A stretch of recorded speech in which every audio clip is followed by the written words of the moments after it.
What's up, Beyonders? It's your host, Bryce, back at it again with episode 11 of... Sports and Beyond, baby! Okay, episode 11. Obviously, I'm Bryce. This is Joe. We've now surpassed double digits of the podcast. Pretty impressive. More to come. Last episode, we talked about March Madness. Obviously, still going on.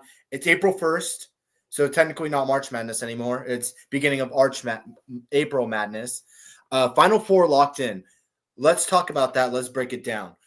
This is not one of the first times, but one of the rare times where all number one seeds made it into the Final Four, Joe. That's impressive, right? That is very impressive. And I think we're slated for some really good basketball here. I mean, we got Auburn and Florida versus Duke and Houston. Shout out Auburn. Y'all know me as a diehard Auburn Tigers fan. I'm a huge Auburn Tigers guy, and I was so happy to see us win. I was just so happy to see us win. I mean, it was I thought it was going to be a closer game than it was against Michigan State, but we beat them. We only won by 6 points, but the game felt a lot more separated than the final score. Shout out Johnny Broome. Insane player. I mean, SEC player of the year. Very, very good. I mean, he can grab boards. He had a 25-point double-double. Left the game with an injury. Came back, hit a three to end the game. I mean, Johnny Broome's a dog. The whole team's a dog. I mean, I think that Auburn is equipped to win the whole thing. And low key, they showed very impressive basketball skills in that one. So I think that they will beat Florida. Florida was pretty impressive. They escaped Texas Tech by 5 points. Pretty good team still. I mean, they can play defense. They can play offense too. So should be a pretty interesting Auburn and Florida. Then we got Duke and Houston on the other side. Now, Houston, a lot of people projected them to win the whole thing. They barely escaped a win from Purdue in the Elite and the Sweet 16, with Houston hitting a shot with a few seconds left to put themselves up. That was kind of a scary victory, but then they closed the gap against Tennessee, winning by 19. So took them out pretty easily. And then, of course, there's Duke, who just continues to dominate this entire tournament so far. Their first matchup, they won by 50. Second matchup, they won by 33. They won by 7 against Arizona, which was the closest one. But then they beat Alabama by 20 in the Elite 8. Duke is definitely the team to beat in this. And I think it should be pretty interesting to see how it goes. Yeah, and obviously last episode we kind of took it down from the Sweet 16 on to the final 8, or the Elite 8 into the Final Four. To go back, we both had Michigan State beating Ole Miss, which we were correct there. Mm-hmm. I had Florida beating Maryland. You also had Florida beating Maryland. You had Arkansas beating Texas Tech, which was proven wrong. It was close. It was a 2-point game, but at the end of the day, I think I came on top. I won that side of the bracket. Yeah. I had Florida beating Texas Tech. On the other side, we both had Kentucky winning, right? Or did we say Tennessee? I think I said Tennessee. I might have said Kentucky. You probably said Kentucky because you're my uncle, who's a big Kentucky fan. Yes. We were wrong there. I'll just say we, assuming that I also said Kentucky. We were wrong there. They didn't play their best, lost by 13. And then Tennessee kind of had what was coming to them. They lost by 19 against the University of Houston, which is another, like we said earlier, the team to beat other than Duke. I feel like I know you're a big Auburn fan. I don't want to go against you, but whoever wins between Duke and University of Houston is going to win it all. That's not a crazy thing to say. It's just a tough pill to swallow for every Auburn fan because you guys have made it so far. Obviously, we're going to win. The number one seed. Johnny Broome's going to carry us. Johnny Broome's going to carry us. It's going to be a tough pill to swallow, and I'm kind of interested to see how Joe does Denver there. Jones and Johnny Broome for the victory. So we both had Alabama winning BYU. Which nothing surprising there. Alabama walked all over BYU. Shout out Keon Ellis, an Alabama Roll Tide native. I love Keon Ellis. Keon mentioned Keon is our GOAT. Duke beating Arizona by 7. I'm pretty sure you already said that. But Duke going against a tougher team, a number 2 seed, trampled all over them, won by 20 points, which, like you said, they seem to get better and better the harder teams they play. So now in the Final Four, we know all number 1 seeds: Auburn versus Florida, Duke versus Houston. Joe, I assume you're an Auburn fan. Auburn beating Florida. I mean, what can I say? Like, I'm gonna hop on the Joe train. Auburn versus Florida. Auburn's winning. I think it's gonna be. You know what? My score prediction: Auburn's gonna win by 13. I think it's gonna be 13. I think Florida's gonna do really good going into the second half, but I think Auburn's gonna come going in, or they're gonna do good going into the second half. Auburn's gonna come out of the second half and get huge momentum, develop a lead, and just keep my glorious king Johnny Broom. keep adding to it. Yeah. My glorious king Johnny Broom and Dylan Cardwell, Denver Jones. And like I said last episode, Duke versus Houston, I think this game comes down to how Houston defends Cooper Flagg. If they defend Cooper Flagg poorly, Duke's productiveness on the court. I think the key to beating Duke is shutting down Cooper Flagg. And if you could success, because Duke has some dogs around their offense, but Cooper Flagg is that offense, and I feel like it's kind of like a Denver Nuggets Nikola Jokic situation where if you shut down Nikola Jokic, Nuggets have a way less chance to win. But the only problem was the Denver Nuggets won the championship in 2023, and that was because Nikola Jokic was just insanely unstoppable. And I think Cooper Flagg is the same way, just insanely dominant. I think Cooper Flagg is obviously the man who runs the offense on Duke. Most of their I would say most of the points come from Cooper Flagg, but majority of their clutch time points to develop a lead and start adding to the tally is because of Cooper Flagg. He's everywhere on the court. Like we said, he can defend, he can shoot, he can dribble, he might be able to play most positions efficiently on the basketball court. He might face a little bit of a disadvantage playing in the center position because of his height, but he would still do pretty good because he could rebound, he could get boards, he could do everything that you want from a guard or a forward. Pretty sure he plays the small forward, right, Joe? Yeah. So I'm sure he can play the guard if he really wants to. No, yeah, he can play the two. He's more than capable of playing the two. He's just super tall, and it'd kind of like be imbalanced. Yeah. So if University of Houston goes into this game, plays zone, I feel like. The problem with zone is it's tough because it's easy to break down, but if you know how to play zone efficiently, I think you're able to stop almost every single offense in basketball. Zone defense is for a mismatch. Yeah, but if you put zone, you always get that double team no matter what. So you could always double team Cooper Flagg on the top of the key and then make defensive switches to isolate him and not allow him to drive to the lane and have to pass the ball, to keep the ball out of his hands. Keep the ball out of Cooper Flagg's hands, the efficiency is going to go extremely down. So that's where I think Houston might be able to beat Duke, is if they shut down Cooper Flagg. If not, Cooper Flagg is going to have a heyday. They're going to destroy him, and it's going to be a 20-point game probably. So best case scenario, it's Auburn versus University of Houston, or it's Auburn versus Duke. I'm going to have Duke, though. I feel like Duke still, despite everything I said, I think Duke's still going to win. It's going to be a good final. It's going to be a really good final. My prayers are out for you, Joe. I really hope that you get that win you're looking for, but I don't think it's going to happen. I don't think it's Auburn's year. I think it's Duke's year. It's our year, baby. Johnny Broom. Unstoppable year. Is that? Oh, my gosh. We just got the man, the myth, the legend, an unexpected guest on the podcast. We can't make this up. He said he wasn't able to make it, but here he is. We're going to add him to the podcast, introducing Mr. Zane Cozine. Zane Cozine himself. Welcome to the pod. Hello, gentlemen. Hello, Zane. What's going on? I was doing a Bible study, learning about our Lord and Savior, Jesus Christ, and I was running a little late. My apologies. I forgot that I had that tonight. It is my first night going. Zach told me about it, so I thought I'd, go check it out. Okay. Yeah, so my apologies. But anyways, it looks like, what topic are we talking about, gentlemen? Right now we're talking about March Madness. Are you familiar with the topic March Madness? I am familiar with the topic. I can't say I'm well-versed. I know we're down to the Final Four. Yeah, right now we have Auburn versus Florida, Duke versus University of Houston. Who do you have winning those matchups? Ooh, I don't watch enough college basketball, but I'm going to say I know Auburn. I know Auburn's been pretty good. Okay. It's Auburn and Florida.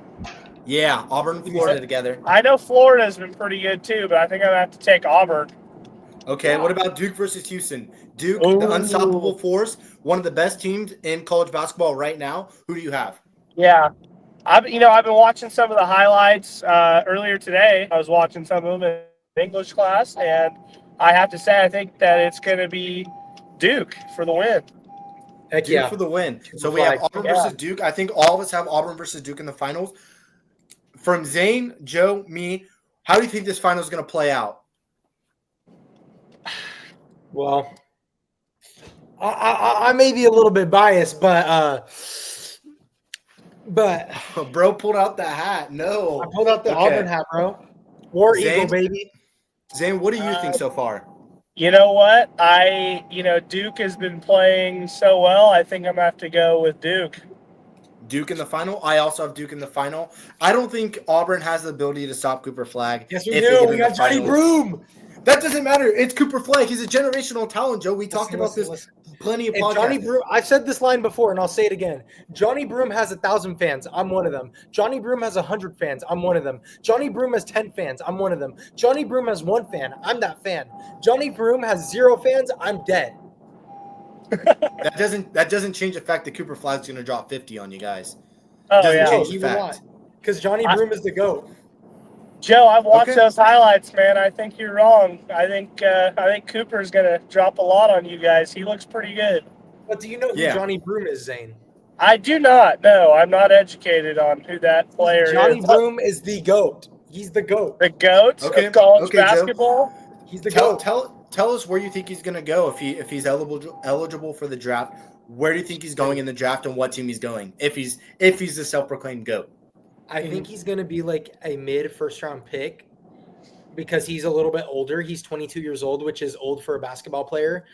I could see him ending up on a team like I could see him ending up like on a Mavericks where they need like a true wing, or even the Sacramento Kings because they could use a bench wing defense, and that would just honestly be a dream come true. Personally, I could see him ending up on like the Lakers or like the Warriors who need like that big presence off the bench or in their starting lineup. So that's just a few places I could see Johnny Broom landing. Okay. So moving away from college basketball, we talked a lot about college basketball. A lot of people have been asking for this topic a long time, and we want to give the fans what they're asking for. We're going to talk about the MLB. Obviously, it's a niche topic. Not everyone's interested in baseball. I'm sure everyone here isn't a big baseball junkie, but me, someone who's kind of been involved with baseball recently, doing the PA announcements for the Hillmar baseball team, which we talked about in the past, I've gone into baseball, and I actually have found joy in watching baseball. You guys are both Giants fans, I assume, right? Yeah, me and Zane were talking about this today. Okay. So Giants have a lot of like bright spots on their team, but they also have a lot of like dead spots on their team. And I feel like that's the problem with the Giants is the question of consistency. So right now they're 4-1. They beat the Houston Astros twice. Their one loss was against the Cincinnati Reds. They ended up winning the series, but it calls into question because the biggest problem with the Giants right now is they're hitting well, but I wouldn't say their defense is amazing. It's always been a problem, I feel like, with this new team, because if you really look at this team, we don't really have anybody that can play solid defense. Like, I mean, we got our outfield's very solid. We got Helio Ramos, Mike Yastrzemski, some good guys out there in the outfield. It's just our infield that we really lack in. And I agree with you 100% when we're not the best defensive team. Although one of the bright spots of the outfield that you didn't mention is Jung-Hoo Lee, an amazing player. He's amazing. He plays center field, number 51. Jung-Hoo Lee's a dog. He bats left. He throws right. His batting average. He's like a Walmart Shohei Ohtani. He's a Walmart Shohei Ohtani that plays outfield. Yeah, I mean, I guess, but he's not slugging like Shohei Ohtani would ever be able. Yeah. Right now, he should have signed with the Giants, but he chose the Dodgers instead. Yeah, but I feel like the Giants didn't have enough money to get Shohei, and Shohei was going for the money.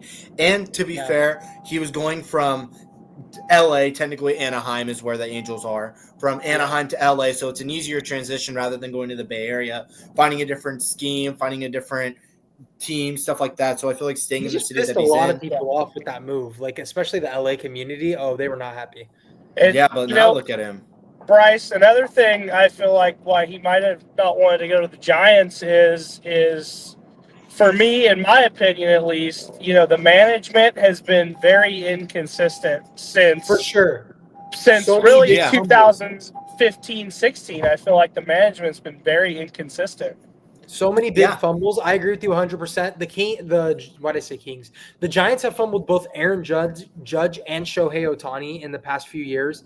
Huge fumbles by the Giants organization. I agree with you 100%. Zane, the front office has not been great. Yeah, and that's the biggest problem too, is being able to pull in players that they need. And I actually just finished my research paper in the fall. I know it's months late, but that's because Wait, you just finished?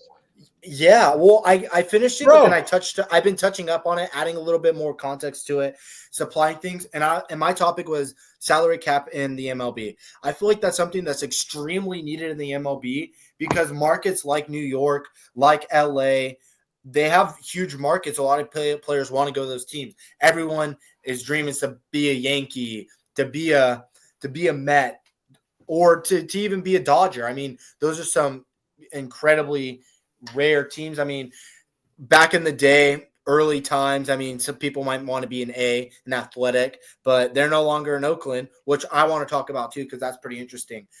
The Giants they got a lot of old players in their pitching core. One of the main names that they got in the pitching core, who isn't horrible, but still kind of like, okay, why'd you guys go at him? Justin Verlander, he's a little bit older. He does pitch pretty well. To be fair, but he's a little bit older. One of the bright spots on the Giants pitching is Logan Webb. Camilo Duvall and Logan Webb. Yes. Duvall, really good, very, very good. He throws pretty consistently. He throws pretty fast. Can't really complain.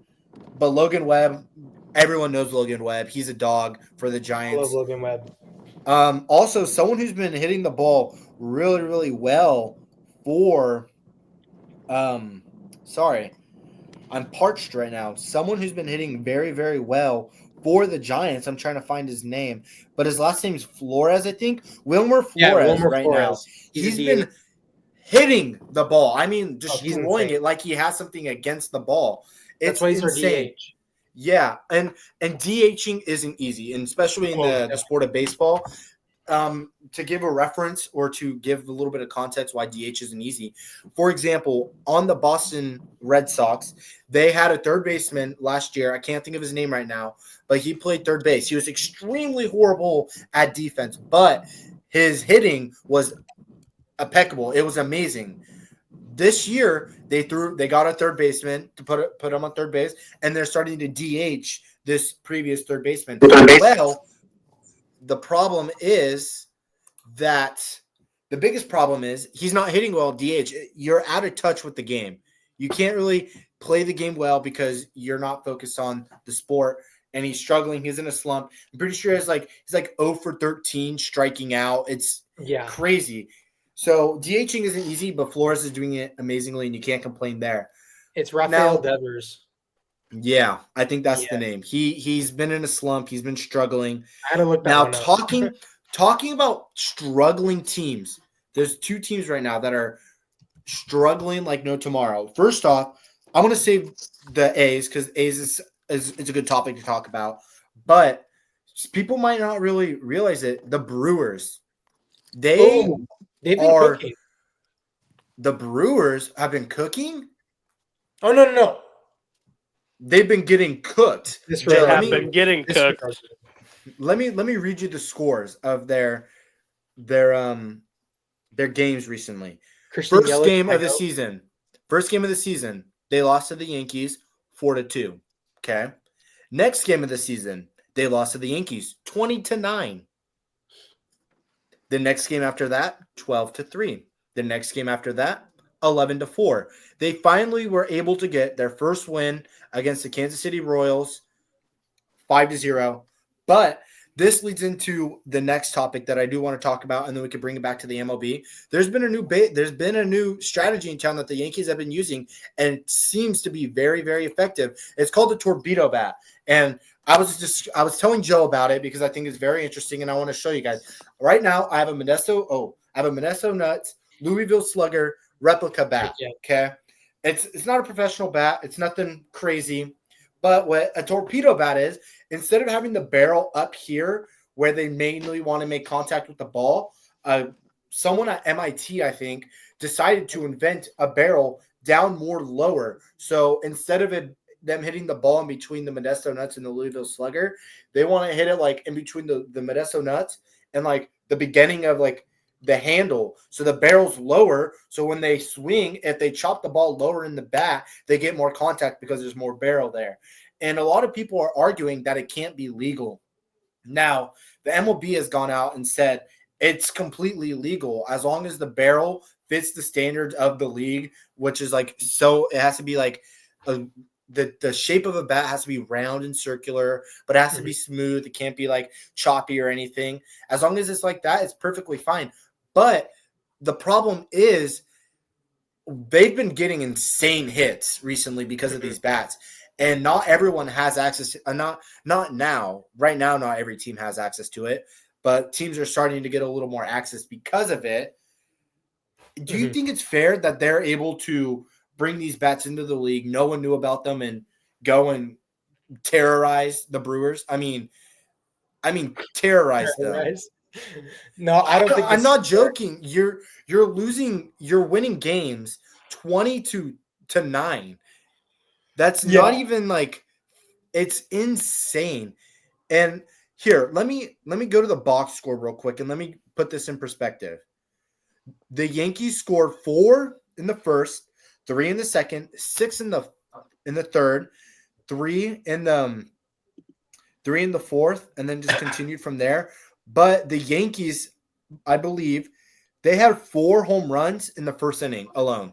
So, Bryce, this leads the question, if, these bats are fair, if everyone starts using this, what is this going to mean for the pitching of baseball? Because if you can, a lot of players, I bet they hit more on the barrel of the bat or towards the bottom of the bat than they do towards the top. So what is this going to mean for pitching? Does this mean we're going to see more 10, 11, 12 run games? Zane, I like that question. That's a very good question. You're keeping me on my toes, and I appreciate that. Describing the bats, obviously, not everyone's going to have a torpedo bat is what they're calling it, because not everyone makes contact lower on the bat barrel. Yes. So, I mean, there's some people who will have standardized bats. But for pitching-wise, I think a lot of pitchers are going to start throwing on the outside of the zone, kind of forcing the batters to reach instead of, like, getting it on the lower barrel, hitting at the top of the barrel to get less contact and maybe hit it foul or pop it up. So pitching is going to have to be a lot more complicated than it already is. I mean, pitching is a very complicated game because you put the ball in the wrong spot, it's crushed. So now it's just a matter of pitchers finding where they can and can't pitch and then moving around there, because every umpire has a different strike zone. Every player has a different strike zone. Every player has a different sweet spot. So even that alone, pitcher, it's hard to pitch. But pitching now, I think it's going to be insanely harder because people can get more contact on the ball. And that's the whole point of the torpedo bat, is to get more contact on the ball because there's more barrel to hit in the spot that you typically hit. Yes. So instead of popping it up because they get under it or because they get jammed. Jammed is I'm sure you guys know what jammed is when you swing a bat. But instead of getting jammed, they'll get a lot more contact. So that's something that's interesting, and I like that you pointed that out, Zane. I want you to answer the same question. What do you think pitching is going to look like now that the bats have been upgraded or changed? Yeah, I think that kind of the same thing you're thinking. They're going to start throwing it a little differently, throwing it in different spots, throwing it out towards the end of the bat, make the batters reach. But my main concern is if you're throwing it all the way out there and you're giving it the juice, could we see a lot of balls thrown? That's what I'm thinking. Because, with pitching, though, it's a really tough sport, like you said. So I think it's going to make it a lot more complicated than what it already is. Yeah. That's the word right out of my mouth. Yeah. In baseball, people think that throwing a ball is a bad thing. But there's a productive ball and there's an unproductive ball. A productive ball is a ball to keep the batter on their toes. Maybe the count's 0-1. Maybe throw a ball out there, see if they swing, kind of slow down their eyes. They're looking for an off-speed next pitch. Then you fast it up. You pick up the amp. So maybe the balls will go up because they obviously want to hit that far end of the strike zone, depending if you're playing left or right. But it's not a bad thing. I feel like a lot of pitchers rely on throwing balls because if you miss the zone and they don't swing, then you have another chance. Or if you hit the zone, or if you miss the zone and they swing, it's a strike. Walking a batter isn't a bad thing as long as the next batter isn't a good contact hitter. So it just depends on who you're facing, where you want to put the ball, stuff like that. Baseball, it's a lot of what ifs because 1,000 different things could happen. The lineups change all the time. Pitching changes all the time. I mean, every team goes through. I mean, the least amount 1 to 2, the most amount being their whole freaking bullpen, which isn't typically usual because when they lose or when they get out of reach of a game, they throw in an outfield player, which also is a good topic to talk about. We've seen outfield players be really productive on the mound because it is so hard to get adjusted to, Zane. So going back to the pitching topic it's not so much like how fast you pitch, but it's the placement of the pitch or getting the batter to adjust to different like strides. Because like when you're throwing a pitch at like 50 miles per hour and you're used to seeing 90 miles per hour, you're swinging for the fences, you're getting under the ball, you're popping it up. So that's pretty interesting too. I like the pitcher talk because there can go so many different directions. Joe, what do you think about the pitching talk? I think same thing you guys are thinking. I mean, this could revolutionize the game, or it could break the game. The kind of thing that I think about when this whole thing is kind of like, this is a bit of a reach, but I kind of think about how when the NBA added the 3-point line and it kind of changed the way certain players played and like certain players, how their play style, like as we see Steph Curry, he revolutionized the whole 3-point shooting. So this could, if they implement like these bats, this new style of bat to everyone, like if the whole league starts deciding to use this could lead to a more exciting outlook on baseball that includes less defense and more scoring, similar to how the NBA did it when they took away, or when they added the 3-point line, it added more offense and a lot less defense. So I could see a very similar case in the MLB. And yeah, go ahead, Zane. And Joe, to add on to that, I resonate with that NBA statement because I feel like baseball, coming from a person who's played baseball, it was little league, but you still get it. We were on the same team. We were goats. We were the greatest, but I mean, here's the thing. It's like I feel like baseball for so long has needed this maybe a change like this because it's the same repetition. If there's a good pitcher, it's not going to be a high run game. It's not going to be entertaining unless you have a hitter like Fernando Tatis or someone who can just rocket it into the stands.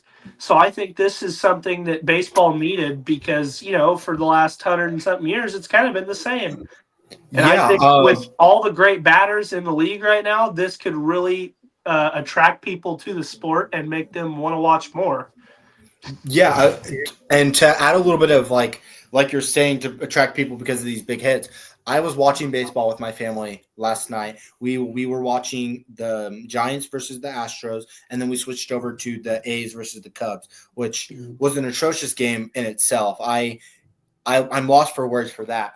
But my mom was kind of annoyed because she's like, "Oh, I want to see a home run. I want to see a home run." Like, and it's kind like of boring. a typical fan wants to see that action. They want to see those big hits. So this will bring in an audience. It will bring people to watch because obviously basketball, you get those highlight reels, you get those dunks, you get those passes, you get those long range 3-point lines, 3-point shots to win the game. Or in soccer, you get those free kicks. Football, you have those Hail Marys, stuff like that. So this will revolutionize the game of baseball. And I don't think this is a bad thing for baseball in terms of viewership aspect, but the sport of the game is going to be hard to be a fielder because if they're swinging for the fences every single time, you're never going to be able to make a play.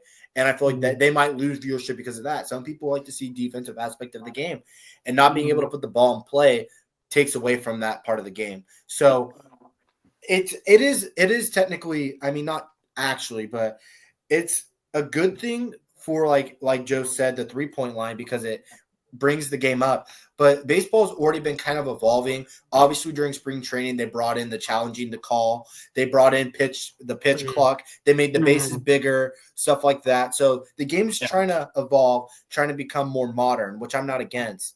But And to add on to something real quick, Bryce, I think with this offensive change, we can't overlook the defensive aspect of it because, everyone loves to see, when there's two guys on a base and you get a double out or something. Everyone loves to see great defensive plays, and I feel like with these new bats, it might overshadow the defensive aspect of football because you're going to be seeing so many home runs, like you pointed out.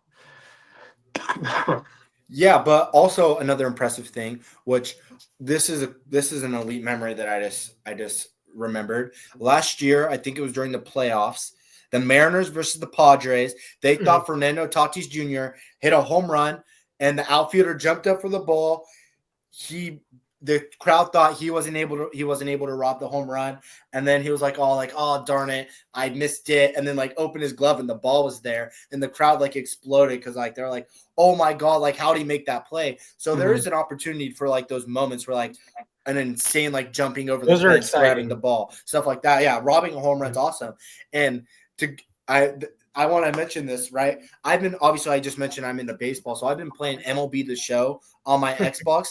I'm playing center field for the Detroit Tigers, right? Right now, I'm batting a .382. I got drafted there, okay? I got drafted there. I didn't choose. I'm a center fielder. I'm 6'2". I think I'm 220, and I love robbing home runs, man.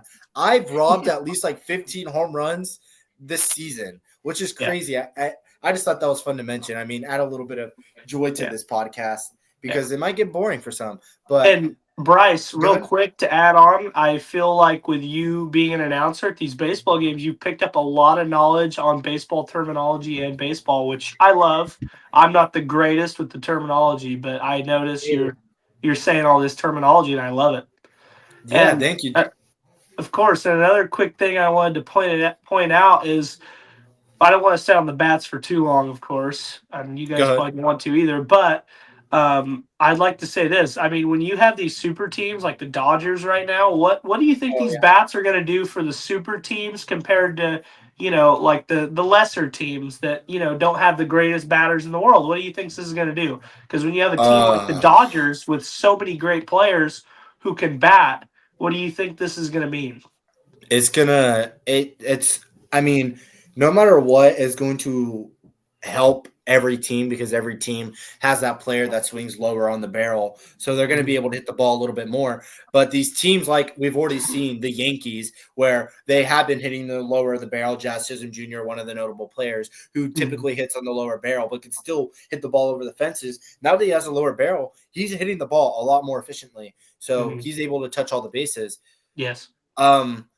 Every team's going to have somewhat of an advantage and somewhat of a disadvantage. But in this case, like the Dodgers, the Yankees, these super teams that are already in place, they're just going to get better because they could hit the ball and get more runs. That's really all it's going to do bat-wise. The bat's just going to score more runs. The question comes into play for the pitchers and the defense. Yes. A team that probably will struggle because they're not known for their like hitting, the White Sox. But the White Sox were bad last year. But this year, bad every year. But they picked up the slack this year. This year they're slugging a little bit better. Someone who was kind of bad last year, but also kind of picked up the slack. The Chicago Cubs, they're hitting the ball a little bit better this year. I think with these new barrels, they're going to hit the ball a lot better, and they're going to be a team to look out for. So it's not a bad thing for the game, and I'm not mad at the bats. I'm just saying, why hide these bats until the beginning of the season, where you go and not let everyone I feel like baseball is it's up in front. Like, you know what's going to happen, basically. You know the pitcher you're going to face. You know the batters that are going to be faced. Where basketball, you don't know how the rotation is going to go. Or football, you know their quarterback and their main players, but you don't know their depth and all that. So baseball, you know what to expect. It's just a matter of how it plays out. Now with this in play, it swings the whole league for a loop. And that's why a lot of people think it's unfair. I think at one point it wasn't fair, but now that I know that it's available for everyone and it's totally legal in the league, everyone could do it, so that's okay. To move away from the bats, because we spent a little bit of time rambling about the bats and just nonsense talk, I'm going to go back to the opening week of baseball. Me and Joe were notable Sacramento Kings fans, and now there's two teams in Sacramento. Bittersweet The moment A's. because the A's will always remain in Oakland in my heart. I'm personally, I want to say I have two teams that I go for, the A's and the Baltimore O's. And the O's is random, but I want to explain, when I first started getting into baseball 2 or 3 years ago, the O's was like one of the first teams that I watched on TV, and I consistently watched them, not to be bandwagon because they make a playoff berth every couple years, but because they're a team that brought me into the game a little bit more. So the O's, but I want to talk about the A's. The A's are struggling, man. They did good their first they did good their first series, but last night it was just a total disaster. They lost, I believe it was 18-3. Yeah. Yeah, let me check. Bryce, 18-3. you clearly watched the game. So why do you think they lost? What were the reasons from someone who watched the game? The A's lack pitcher presence. They don't have a good depth in their pitching. But one of the bright spots that the A's do have, which I'm happy to announce this, their first baseman that plays on the A's is actually a Turlock native. He came from Turlock. Heck yeah. Tyler Soderstrom. Yes. Soderstrom. There we go. I have trouble pronouncing his name, but he is a Turlock native. He's a dog. Three home runs, 4 RBIs. He's batting a .368, which is pretty impressive already. Swinging for the fences, a bright spot in their offense. But their pitching core, man, it's sorry. They don't have. Go ahead. And I bet you and Joe would agree with me, but I feel like a key to being good at any position is having depth. Yeah, depth. Not even in baseball, not even having depth in like position, like outfield and infield. It's depth in the pitcher position. Depth in the pitcher position is the most important because it's fresh arms, obviously. Every pitcher throws different. They release the ball at a different point. Their windup's a little bit different. So it gives that unpredictable presence. So when you have a dominant pitcher that throws 98 consistently, that has a weird release time, you're going to mix up these batters. They don't have those insane presence. I mean, the Athletics last night, they struggled because their pitching just wasn't able to step up when it was needed most. They gave up 4 runs in the first inning because their starting pitcher didn't do what they needed to do. It was sad to see because obviously I'm an A's fan. But on opening night for their home stadium, to show the Sacramento what they're about was disappointing. Very, very disappointing. And I want to say that if Sacramento keeps to show up like they did the first night, I think they're on their way to getting another professional sports franchise in their city. Yeah. Joe. And I think they deserve it. Sorry for interrupting you, Bryce. Joe, go ahead. Coming from, you also like a team in Sacramento. What do you think? What are your opinions on the matter? Well, I think that it's a good.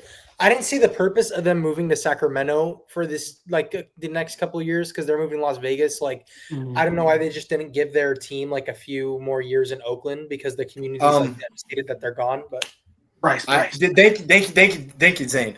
To add to that, they weren't planning on moving to Sacramento. They were planning to move directly from Oakland to Las Vegas, but the Oakland Coliseum already stated that they weren't going to renew the contract with the Oakland A's because Oakland wanted out. So they were able to get a 1-year continuation in the stadium while their other stadium was getting built, but that year ran out. So they had to find a stadium like instantly. And obviously the Sacramento Kings owner, what's his name, Joe? I have trouble pronouncing his name. Vivek Ranadive. Yeah, he has obviously connections with the Sacramento community, so he was able to convince the front office of the Oakland A's to relocate to Sacramento for the season while their stadium is being built. And he was there at the game, actually. And there was a rumor that he was even potentially wanting to buy the Oakland A's. Good. Maybe he can sell the Kings to buy the A's. But the problem with that is the Oakland A's have had trouble with their owner.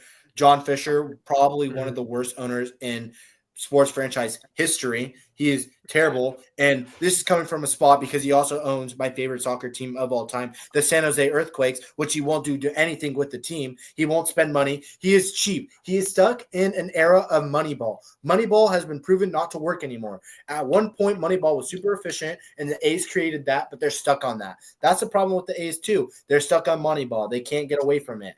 So they're going to keep struggling. Hopefully when they go to Vegas, new beginnings, new era, new name, new stuff. But what is kind of disappointing is the Oakland A's, or now they're just called the Athletics. They're not even repping the Sacramento name.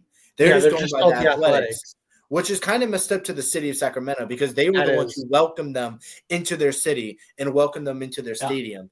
So it's irritating, but I could see that maybe one of the leagues might welcome a team into Sacramento. Obviously, Sacramento has the Sacramento Republic, which is a USL team, which is a soccer team. Well, so hey, you never know. Go ahead. Well, Bryce, I feel like, Sacramento, it is a large city, but, when you look at the other sports, basketball, you have the Lakers, you have the Warriors, and with football, you have the Niners and the Rams. I feel like in those sports, there's not really room for a football team or a basketball team, but I feel like baseball or another sport like that could be perfect. Or hockey. I think hockey has a bad presence in the state of California. Obviously, they have the LA Knight or no, the LA Kings. The LA Kings. They were good when they first came into the league. They're kind of not that they're bad. They're like meh. LA has a lot of teams. NorCal needs to be repped a little bit more. I feel like that's the part of California that doesn't get repped. Obviously, they have the Bay Area. They have SoCal. There needs to be more NorCal teams. I think a Sacramento hockey team, or even, like I mentioned, the Sacramento Republic, move them up to the MLS. They have an insane market there. Sacramento has a great market. They're in a perfect position to bring youth academy into different sports and bring chances to young players.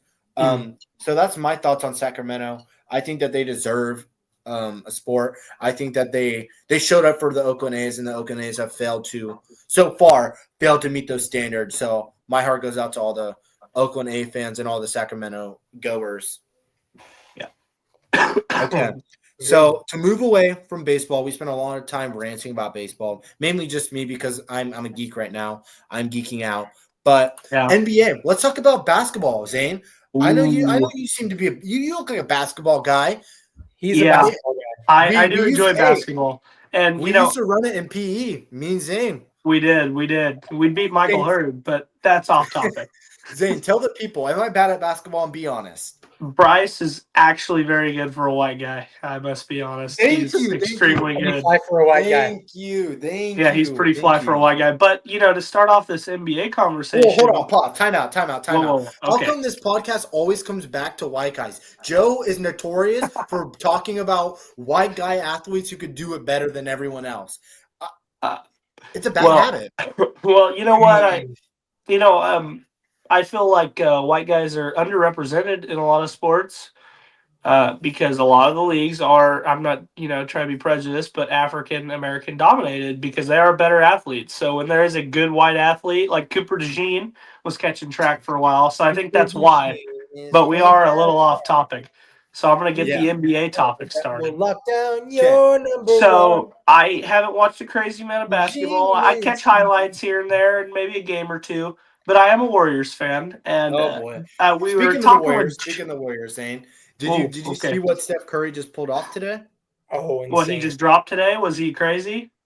Yeah, 52, 10, and 8. Dude, didn't he just drop it was a 40-something point game a couple months back, wasn't it? Yeah, he had a stretch of 3 or 4 games in a row dropping 30 plus. Yeah, and pretty impressive. Yeah, so everyone. Joe was telling me it was a hot take earlier today, but I think that he was talking about the Grizzlies. Maybe he was saying the Grizzlies and the Lakers, but I think the Warriors could make a good playoff run. Now, Joe disagreed with me, But disagree. It is They can heavy make a disagree. run. They But can make a run. But here's my argument. Here's Do you what it remember is. the Celtics Warriors NBA title? Do you remember that, Yes, I Bryce? do. A couple Yes, I years do. back. Okay, so everyone thought they weren't even going to make it to the NBA Finals, and they did. And then they thought they were going to get blown out by the Celtics, and they won. That's why I never sell my stock on the Lakers. As long as they have Steph Curry and a couple good defensive players, I think they can make a good run. Now, do I think they're going to make it to the finals? I don't think so. I think, as the great Shannon Sharp once said, Lakers in 5. I was literally about to quote him. I'm not even gonna lie. I was gonna say OKC, KFC, UFC, Lakers in 5. I keep saying this. Lakers are going to be a team to reckon with in the playoffs. They are For sure. on an insane run. And if we're talking about song parodies, I mean, you have to talk about the LeBron song parodies. Have you guys seen those songs? Those have been blowing up. Hey, they're pretty good. I'm not even gonna lie. A. Reeves and then LeBron. The Yeah. real big 3. Yeah. I'm talking about the man Or the song, Yeah. the LeBron song from his movie. They don't mean nothing at all. All the LeBron hits. They're pretty good. Yeah. But all to talk right, about the we're NBA starting to playoffs, talk about LeBron. Yeah, I mean, Glorious LeBron King. Glaze is allowed on this podcast. We love LeBron. Is it? Oh, okay. We Yes. tolerate LeBron Glaze. What about Yeah. Jordan Glaze? Michael Jordan. Oh, hey, who's your GOAT? Who's your GOAT, Zane? Oh, you know what? With Jordan and LeBron, it's very interchangeable. I think on the day you could, go either or. But for me, from what I've seen, I've watched all kinds of games, Michael Jordan games. I think it's Jordan for me. Zane, I can smell your lies right now. How are you going to sit here and say I've watched Jordan games? You weren't even alive. On You weren't even YouTube. alive. On YouTube. Get out of here. Get out of here. Yeah, Everyone knows LeBron's the GOAT. Oh man, okay. Well, whatever. You can think what you want to think, but I'll think what I want to think. That's why they're opinions.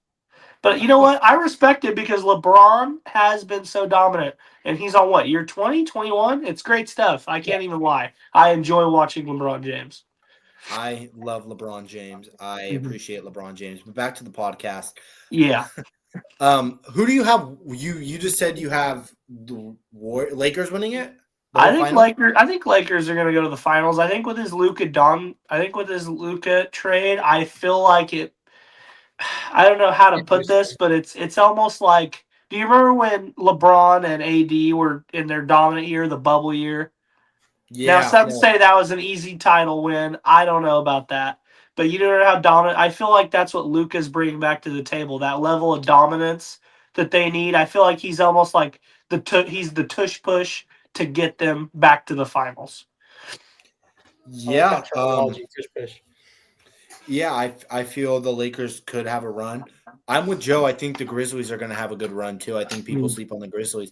Another team that I think people might kind of sleep on the West at least. Rockets.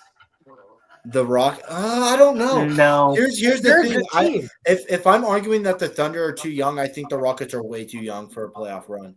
I agree with Bryce. I think that's the biggest problem right now is that they got Fred VanVleet, Alfred Şengün, Amen Thompson. They're a good team.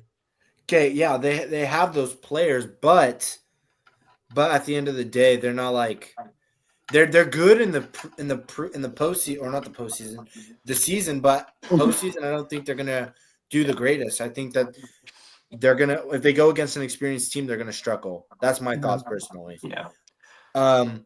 But a team that I do like in the West, coming out of the West right now, I like Denver. People sleep on Denver. Me too. I was going to say this. Denver, as long as Nikola Jokic is on the Nuggets will be a competitive team. Yes. Yeah, people have kind of fallen asleep on the Nuggets. Obviously, the Nuggets are kind of not past their time, but it's Celtics right now, it's Lakers right now. And to add on to that real quick, Bryce, we've already seen Jokic make great runs just by himself. I mean, he has the ability to do it. I think that team right now, if they even added pieces, I think they would make a great title contender. So I do agree with that. And they even have some people might say they revived Russell Westbrook's career. Mhm. They're playing him more as like a big, and it's working. Yeah. I mean, not a ball dominant player right now on the team, but it's working. He's playing pretty good, helping out Jokic, so it's working out. And Denver comes out of nowhere and sneaks up, so that's interesting to see. Me and All right. Joe, ongoing argument here. Do you think Sacramento's going to make it out of the play-in? No, no words at all, Zane. I am King. I am Kings hate biased. I hate the Kings only because Joe's made me hate them so much because he talks about What them a can I lot. say? But I don't What think can they I say? will. I agree with you, Zane, because we've been on a losing streak recently, and I don't think I can see us beating even the Mavericks. We dropped to the 10th seed. A lot of inconsistency, a lot of injuries, so I don't think we'll make the playoffs. And I honestly don't want to make the playoffs. I want to get a chance at a lower draft pick so we can draft a nice defensive wing in the draft and build up for next year. So Yeah. Okay, let's I- go. Let's go to something else- the The East. Yeah. Okay, Yes. okay, yeah. Okay. I would just like, yeah. So in the East, we got. So let's. I wanted to do this thing before we move on to the East. Let's say the playoffs ended today. So like, assuming the 7th and 8th seed make it to the playoffs. So if we have the Thunder and the Clippers in a 4-game series, I got the Thunder in a 4 or 5 games. I don't know about y'all. Then we got the 2nd seed Rockets versus the 7th seed Timberwolves. I see the Rockets winning that in like 6. Timberwolves are still a good team. The Timberwolves are struggling because they don't have that big man like Cat. They were That's their idiots biggest for that that's move. their That was a biggest stupid hole move. right now. Anthony Stupidest Edwards move. is really good of a player, but he can't do it all himself, especially playing as a guard. Yeah. Mhm. Then we got the Nuggets and the Grizzlies. I think the Grizzlies will make this competitive, Grizz. but Yeah, no, I the think the Grizz. Nuggets will win in 7. I really like the Grizz, man. I do, People- but if they do put Jaren Jackson Jr. on Nikola Jokic, that could do Jaren, something. So besides here's- Wemby, go ahead, Zane. Here's my question. I'm not too familiar with the Grizzlies roster. What is that looking like? Because you guys are Ja, always talking about him, but I don't really know. I know Ja Morant's on there. Desmond Bain, he can shoot threes. He's pretty Yes, I've seen him. Jaren Jackson Jaren Jr., Jackson Jr. He knew. Yeah, GG Jackson, he's been there for Scottie a Pippen while. Jr., Mhm. Zach Edey. Zach Yeah, Edey yeah. is a dog. Yeah. Yeah. Yeah. I think that if Jaren Jackson Jr. shows up like he normally does as a defensive player, they could shut down Nikola Jokic and put a run for their money. But the Nuggets are, like I said, a team that people might be sleeping on, and I feel like the Nuggets, at the end of the day, do have more experience in the playoffs to make a run. And when it matters most, Game 5, Game 6, they're going to come up on top and they're going to win. Joe, keep going with the playoff bracket, and we'll just chime in. Okay. Lakers and Warriors. This is going to be a tough series, but I think the Lakers take this one in 6 or 7 games.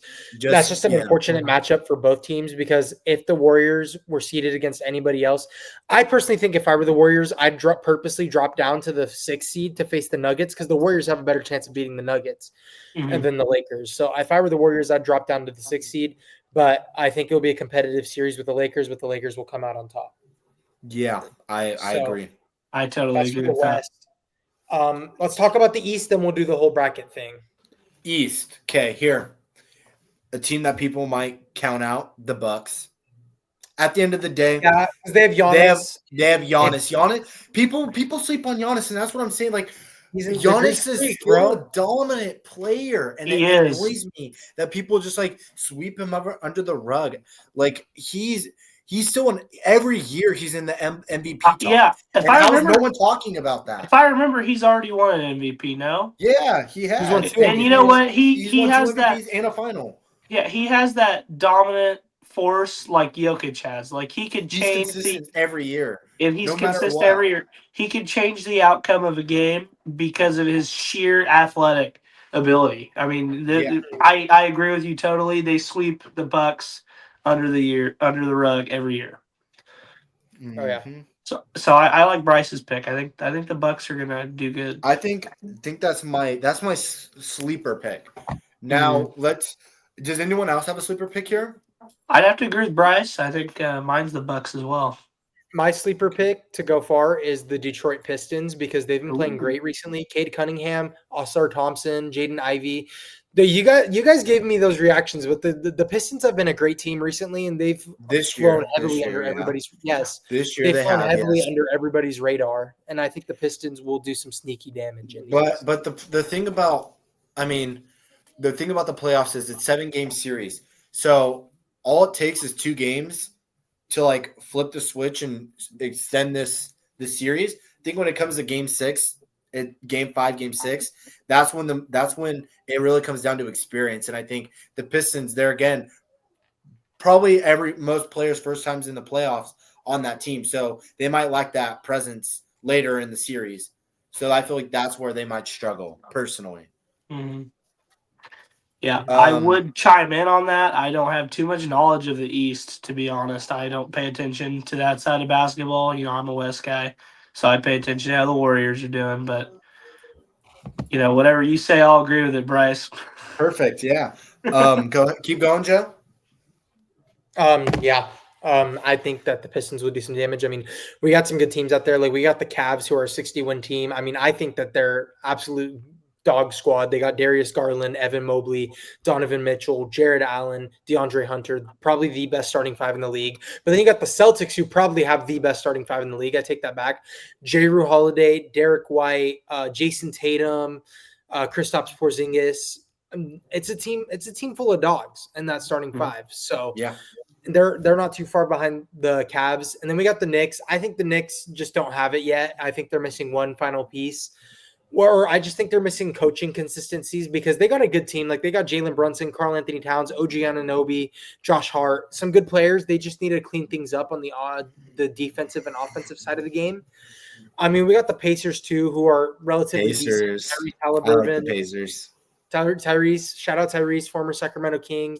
We had a sacrifice for the bonus.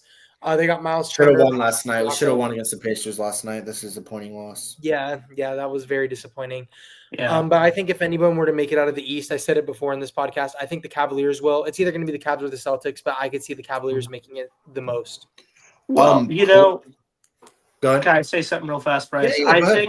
I think with the Celtics, we've already seen them, go to the NBA Finals. So I think they have. I don't know how good the Cavs are this year. I haven't watched them, but I know from my own eyesight, of course, the Celtics have been there in the last few years, and I won think last that year.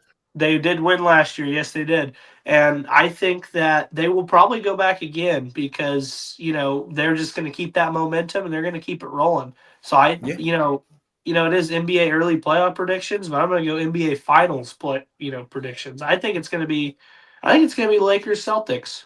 I said that last podcast. Yeah. I said that last podcast for sure. Mhm. Yeah. I can't really add a lot to that because you kind of just, I mean, yeah.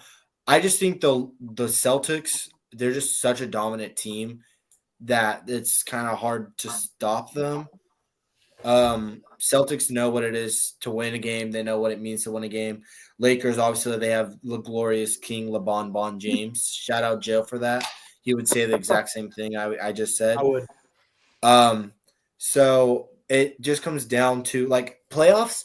Like you could be a really good team during the regular season, but the playoffs is a whole different breed of games because obviously it's win or go home, best of 7 series, and once you get that fifth game, it's different because if you start at home, then you have the home momentum, but then as soon as you go away, you're probably tired from the series and you're already in enemy territory. So when it comes to like young teams versus like experienced teams, Celtics have Cavs beat.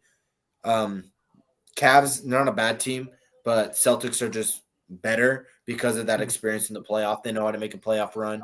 Not saying the Cavs don't, but they've been exceptionally well in the regular season, and I think it's going to be hard to adapt from regular season to the normal postseason. I agree with that, Bryce. Joe? Yeah, I agree. I just think I personally have the Cavs taking it, but I see a world where that could happen. But there's also plenty of different stars in line where the Celtics go again and have a 2-peat and then probably have a 3-peat. Honestly, it's very possible. Yeah, so looking at the Eastern side, so assuming the playoffs ended today with the 7th and 8th seeds winning, we'd have the Cavs versus the Hawks. I think the Cavs win that in a classic Cavs. 4-0 sweep. Yeah, sweep. They Yes. sweep them. In a sweep. Then I have the Celtics sweeping the Magic. I mean, both Yeah. dominant teams sweep.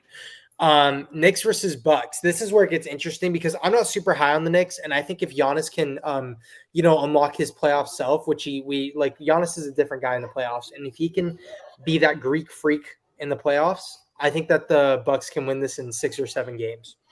Yeah. That's great. No, it's going to be very hard to stop Giannis, especially. I mean, the only thing the Knicks do have Cat, but other than that, big guy presence, Pascal Siakam, but they're not stopping. They're not going to stop the dog. They're not stopping the Greek freak. They don't have Pascal Siakam. Oh no, they have OG Anunoby, right? Yeah. There we go. Raptors Sorry, player. my bad. Yeah, Different former my bad. Raptors player. My bad. Then hot take. When we got the Pacers versus the Pistons, I see the Pistons winning that in 7. You Pistons Cade versus Cunningham. Pistons also, over Pacers? Yeah, in 7. Yeah, I hate That's to a hot say take. it. I could see it. But I mean, I'm a Pacers guy because Tyrese. I love I love Tyrese. Tyrese. Tyrese is the dog. He's a different type of breed. Domantas Sabonis came from him. So, yeah, the different possibilities. But I could very possible that the Pistons come out of that alive. Yeah. But then who they go against? They would go against the Cleveland, It would be right? against the first seed, so they'd go against the Cavs, which I think they get. They're gonna lose. They're gonna lose in 5 or 6. Yeah. Then it would be Celtics versus the Bucks. I think the Celtics win in 6. Yeah, I think that's where the Bucks' run expires there. Yeah. And then Cavs and Celtics Eastern Conference Finals. Cavs in 7. In my opinion, it could go either way. I think that series will 100% go to 7 games, though. I don't know, Joe. I don't know if I'm going to agree with that one. Why not? I feel like Bryce brought up earlier. I mean, the Celtics, are very dominant and they have a very great lineup. And I don't think it'll go to 7. I think it'll go to 5. Be done. Okay. And then that leaves Celtics versus Lakers in the final for me and Zane. Who do you have, Joe? Celtics versus Lakers. Oh, well, I don't have the Lakers making the Western Conference Finals. Yeah, that's what I was asking who you have. If it came down to Thunder? Lakers and would we say Celtics? Lakers Yeah. and Celtics?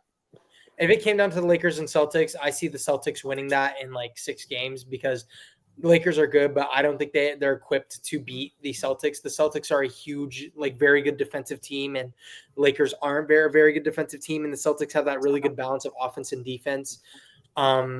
Jason Tatum can cover LeBron, Derek White and J. Rue Holiday can both shut down Luka and A. Reeves. So, Zane, go ahead. We got it.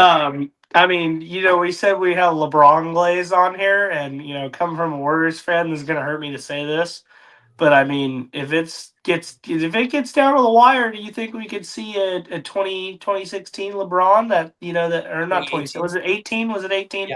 My apologies. The 2018 LeBron Cavs year when he was a monster. I mean, we're selling the stock on the Lakers, and I did just sell the stock on the other team, the Cavs, as you just said.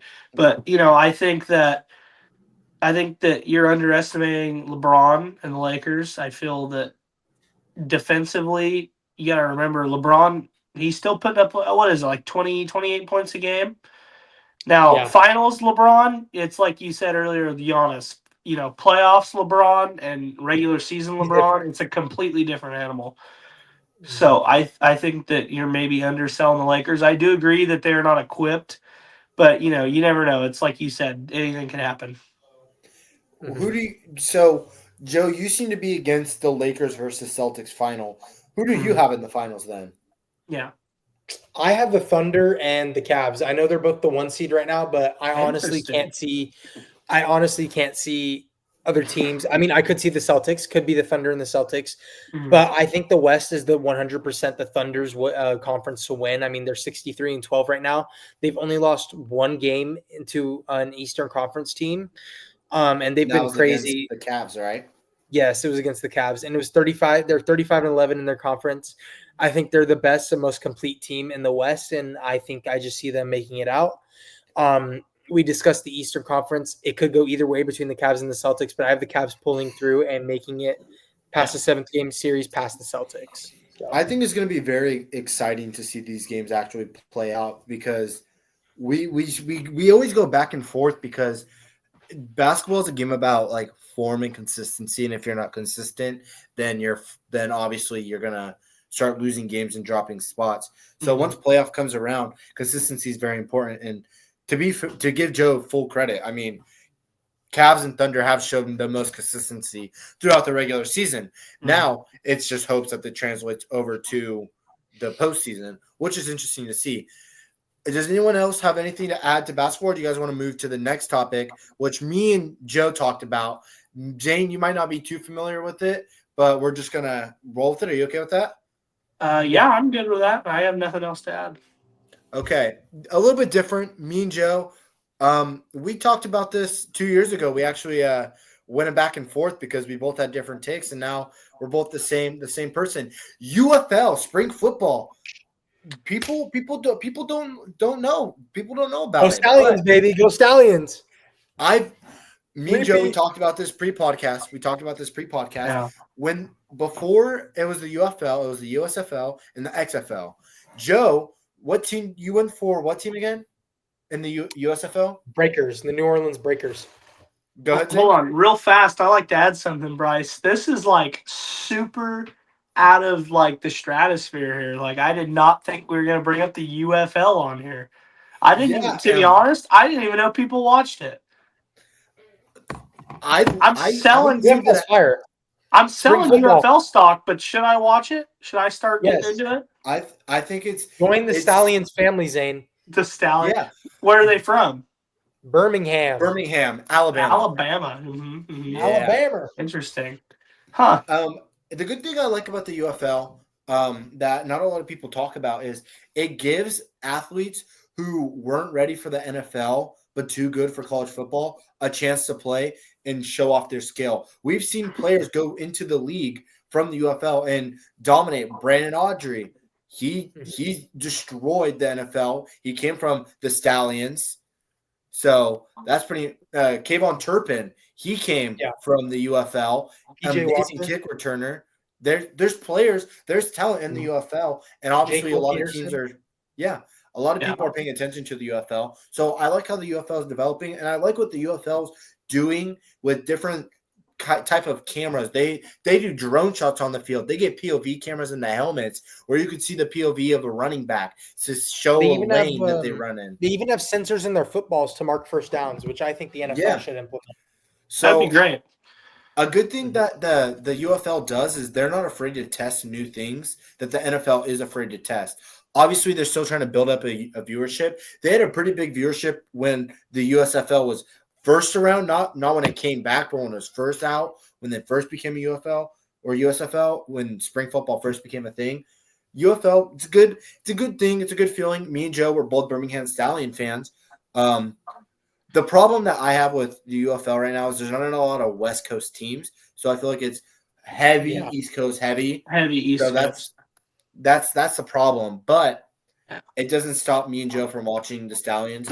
Obviously, they're known. They three-peated. They won the USFL 2 times in a row, came to the UFL, and won the first inaugural season. So hats out to Birmingham Stallions. They're a dominant force. Joe, do you want to mention anything before we talk about the opening week, the different matchups, stuff like that? I mean, no, not really. Just go Stallions. I know we're 0-1 right now, but that's because Alex McGough, former MVP, he's a little bit rusty. So go ahead, Zane. I don't know if you can finish your sentence. I can wait. That's all I had to say. Oh, okay. As an NFL fan, I've been a long-time NFL fan. I've watched like every Super Bowl since about the Seahawks-Broncos Super Bowl in 2012. And, I've always been a huge football fan. What drew you guys to the UFL? Kind of an off-topic question. Football. It's spring. It's just football. It's spring football, but it's also. I started watching it because the league wasn't scared, and I said this earlier, the league wasn't scared to try and adapt to new things that the NFL is scared to adapt. So Yeah. it's something fresh, different rules that they have, different camera angles. It's course. completely new and it's different, and it's something to watch in the spring. It might not get the viewership that NFL does, but Yeah. there is that market there. There is a market. There is a hole Mhm. in spring games because obviously basketball is kind of falling. Basketball is ending around the spring. I mean, there's baseball, but like I said, some people get bored of baseball, so there is that empty hole in spring sports. There's a few competitive teams in the UFL. The Stallions, I'd say. Promise. The Brahmas got destroyed. Which is They were good kinda, last year. They were good last year, yeah. The Panthers might be pretty good this year. DC Defenders handed the Birmingham Stallions their first loss of the season, and they're one of their That's our only last losses in the past couple of years. So That's our last L of the season, trust. yeah, Birmingham I up thought from here. I thought it would be pretty interesting to talk about the UFL just because it's something new. If people want to hear more about it, I'm more than willing to talk about that. I had a topic in line that, I mean, not everyone is too knowledgeable about. So I think we should skip over that for today. We're going to do a draft, Zane. We didn't get to give you a pre-draft topic because we thought that Full Intentions. Zane, was that who I think it was that just snuck behind That you? was Zach. Yes. Oh, Zach, no. come here. Oh, no. Zach! Oh, Zach. Zach, what's going on? No. Nothing much. How are you? Good. Good. What are you up to these days? Nothing much. How's track? Tell us about track. It's great, you know. What's your PR right now? What events do you run? I do the dashes, like the 100 and the 200, and they do long jump. Ooh. What's your PR in those? 13:34, 27:38, and 13:8. 13.8 and long jump? Yeah. Those might be Damn. gaming numbers. That's a He's yardstick insane. plus. He's insane like that. I'm telling you, it's he's Zach. What can I say?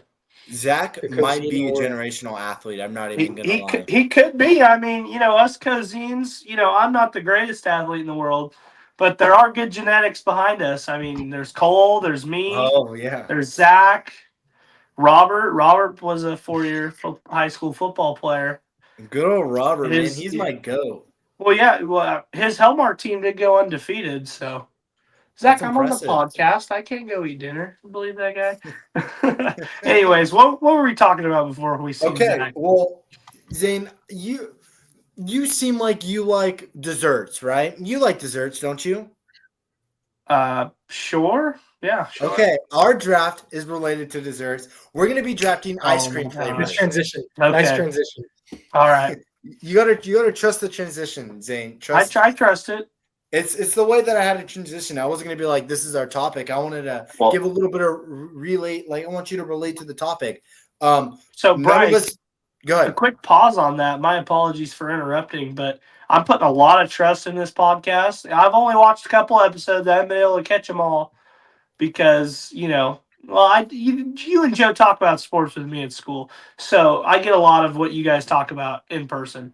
So my dad actually told me, he's like, Zane, they might be playing Big Rob. He's like, they might be playing an April Fool's joke on you because I told him I've been trying to get on the podcast since episode 1, really. And he's like, oh, it might have been an April Fool's. I'm like, I don't think so. I'm like, I trust Bryce and Joe. They're not like that. Well, Yeah. Zane, I'm sorry that you brought that up because you happen to be the last episode of the podcast. What? No, we're just joking. April Oh. Fool's.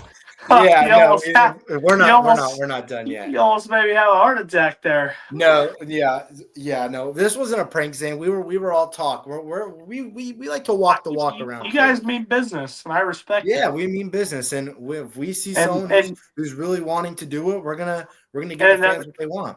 And you know what? Another thing that means business is ice cream. Yeah. Oh, Yeah. ice cream. possibly one of the most versatile desserts in the league. Oh, of course. And I'm going to make this comparison. Ice cream is like the mashed potatoes of a dinner. Okay. Real. And the Yeah. reason why I say that is because mashed potatoes, you could eat them as leftovers, right? You could reheat them. In this case, you could eat some ice cream here, put it in the freezer, and You eat can it mix later. and match. You can mix and match. You could put some Yeah. gravy on it, or in this case, some toppings, or Yeah. you could have it on the side. You could have cake and ice cream, cookies and ice cream. So what brownies you're and ice saying cream. is it's kind of like this is kind of off topic. You guys don't know about this, but are you familiar with rodeo? There's this Yeah, thing called the all-around cowboy, which that could he's do it all, he's right? good. He's good in multiple events, and that's what I think ice cream is. I mean, you could put it in a bunch of different slots, and it succeeds. Exactly. And to put this in basketball terms for anyone who's curious, ice cream can run any position on the court. It could play the big or it could play the small. No matter what, the ice cream will show up night in and night out. And we talked a lot about game fives in this podcast. Ice cream will show up for game 5, game 6, game 7. Shit, if the NBA adds a game 8, ice cream's there. Ice cream might be the go of all time. It might be the go. It's going to be the go. So who gets the first pick in the draft? Well, Zane, you're our guest. We're gonna go Zane, Joe, me. It's gonna be a snake draft. We're picking ice cream flavors. So you do as you must. Zane, you're on the clock. All right. This is my favorite flavor. I already had this in mind, and this is my favorite flavor. But a lot of people give me crap for this, but I love it. Mint chip. Rocky Road. Oh, I thought you were gonna say Rocky Road. Rocky Ooh, Road. mint chip. Ooh, you think I'm a Rocky Road guy? Hey, That Leroy hurts. is. I'm just saying, Leroy's Is a he? Rocky Road guy. Hey, Yeah. Leroy's a lot cooler than I am. What was I going to say? For my pick, I got to go with something that's not super flashy, but always super reliable. The Tim Duncan of ice cream flavors. I got to go with cookies and cream. Cookies and cream. Ooh. Okay. I like cookies and cream. Cookies and cream is pretty good. And you can put it in a milkshake, which is also pretty good. Yes. Moving away. Oh, not moving away. My ice cream, I like it. I think it's good. It has a good taste. It's unique. And let me paint out a scene, right? Let's say your mom just made a fresh batch of cookies, right? You get that nice cookie taste. I love you, Mama. You get that vanilla. You get chocolate chips in it. Yeah. Give me cookie dough. Cookie dough. Oh, I was going to pick that dough. one. Cookie dough's a dominant ice cream in the league. And people love, who doesn't like a nice fresh batch of cookie dough, right? Yeah. Like I said, mom making cookies, you always eat cookie dough out of the freaking batter as soon as it's made. It's dominant. I mean, your mom will say, "Oh no, you can't eat that. That's not good for you." It ain't stopping me. I'm just saying that. Okay. All right. I have my cookie dough, right? And we're talking about and ice cream. We mentioned it's a versatile dessert. Okay. I'm gonna go. Who doesn't like a chocolate milkshake? Give me just plain chocolate. No. Some people might say it's overrated Bryce. in the league where there's so many different players, but chocolate's a reliable player. Bryce, I agree with you because I feel like chocolate, he's almost like, one of them, like, put this in football terms, NBA terms, whatever terms you want to put it in. Chocolate is like one of the players who built the foundation of the league. It's almost like when you think of the Lakers, you think of Michael Jordan. You think of Because Magic, or you think of Michael Jordan, who helped build the league to what it is today. That's what chocolate is to me. Yeah, that's real. Chocolate is probably one of the founders of the ice cream game. I mean, there's one more founder. I'm not gonna call his name out because one of you guys might snub it in the draft. But I mean, the OG of the league, man. I mean, the Bird, Larry Bird of the league. The old head, but he's still dominant. And funny enough, Larry Bird represents the color of this ice cream that we're talking about. So let's see if he gets picked in the draft. All right. Well, I love this ice cream flavor. It's a hot take for a lot of people. But whenever I go to an ice cream shop, this is usually what I get in a milkshake. Give me birthday cake ice cream. Hey, Joe. Some people like it, some people hate it, or some people love it, some people hate it. Have you had Thrifty's ice cream? No. Birthday cake, Thrifty's ice cream is pretty good. For people who don't know, Thrifty's ice cream, you could go to a Rite Aid, they serve ice cream soft serve. It's pretty good. I yeah. recommend Thrifty's ice cream. It's dominant. It's really good. Omar cheese birthday cake ice cream. Yeah. So because Joe, he took such an off the wall pick. I'm not saying it's a bad pick. It's a great pick because I've had birthday cake ice cream. It's quite delicious. good. So I think I'm going to take two big players. They're not like, one's a founder. We already mentioned this I one. know One's who a you mean. founder, and then I have it's the snake draft. So I have a second pick. And I already know who I'm going to take. These guys are, they're not the most flashy players, but, night in and night out, they're putting up 25 points a game. They're putting up triple doubles, from time to time. These are players that you can rely on to score points. So I'm going to take Vanilla with my second pick. Damn it. No, I was just talking about him. The Larry Bird of the league, man. The OG, the founder and of the Larry league. Bird, he has great trash talk. Vanilla, he might be playing, but when he tells you he's gonna rock, he's gonna rock. And just like Larry Bird, Vanilla's the type of guy that says, you know what, F it. I'm going to play with my left hand and I'm going to drop 30. Vanilla could just be like, F it. Give me some sprinkles and I'm dominating the league. Yeah. Like Vanilla, you could put toppings Put some on it, chocolate syrup in me and I'm dominating the league. Exactly. So like the fact that you got Vanilla this low, like this late in the draft is pretty impressive. Yeah. And I give you props because that was my next pick. Okay. And I think with my third pick, I'm gonna go with one that people do love. It's it's like how it's like the GOAT debate with LeBron and Jordan. Some people hate it, some people love it. Some people put it up on a pedestal, and some people think it's the worst ice cream ever made. I'm gonna go with Rocky Road. Oh, I was gonna pick that. I told you. That's Leroy's favorite. I'm telling you, and you know what? People love it. People hate it. So I'm happy with my three picks right now because mint chip's my favorite, and it is a solid ice cream. But these two picks that I just made were very solid, and I think will secure me the win. I was gonna pick that, Zane. I think it's a pretty reasonable pick. I mean, not crazy. I mean, Rocky Road has a little bit of everything for everyone. It has the chocolate, it has the marshmallow, it has the nuts. Oh yeah, it's everything you could ask for in an ice cream. Oh yeah, you on that pick. You could put it in a milkshake. You could put it in a cone. You could eat it by itself. Put it with cake. Exactly. And it seems to be a pretty good pick if Joe's reacting like this. Yeah, I mean, Joe, he only reacts like this to the 2002 Lakers versus Kings match. We'll get into that one episode, and this whole podcast will be sorry to hear what they hear. Yeah, you can add me on there because I'll just rage bait you and tell you Kobe is better than Mike Bibby, but that's besides the point. All right, Joe, what's your next pick? Better than Mike Bibby. My pick, well, you took Rocky Road. So this leads me to, just be a terrorist. I'm going to have to go with dulce de leche, which is caramel ice cream. Vanilla and caramel. It's very good. Okay. I think I've had it. It's pretty solid, I'd say. Yeah. But I'm not gonna bat an eye. I'm not gonna pout because I'm talking to the old school, the old Bryce, maybe the old Zane, This was a unique flavor when we were younger. We might have grown out of it. No. It's people might flop on it. People might give me hate for this, but give me cotton candy. Oh, I'm giving you fat hate for that one. I'm not giving you hate for that one, Bryce. Because when I was a kid, solid. You know what? When we were kids, when you seen ice cream with lots of colors, it stood out. You're like, I want that one. That's true. That is true. It's like the Dennis Rodman of the league, Yeah, I mean, it might have attitude problems, but no. What I'm saying is it might have attitude problems. It might have a bunch of different colors on his hair, but it could get you aboard. It could be a good defensive aspect of this league. So don't sleep on cotton candy. I'm just saying the Bulls weren't the Bulls without Dennis Rodman. Dennis Rodman was a dominant player. Oh, yeah, I totally agree with that. All right, Bryce, last pick of the draft. All right, is that even? No, because that would be my third. So I think I would have the last pick. No, I would because we're going to 5, right? Well, I already have 4, so I'm making. Do you have 4? I have 4. I have mint chip, vanilla.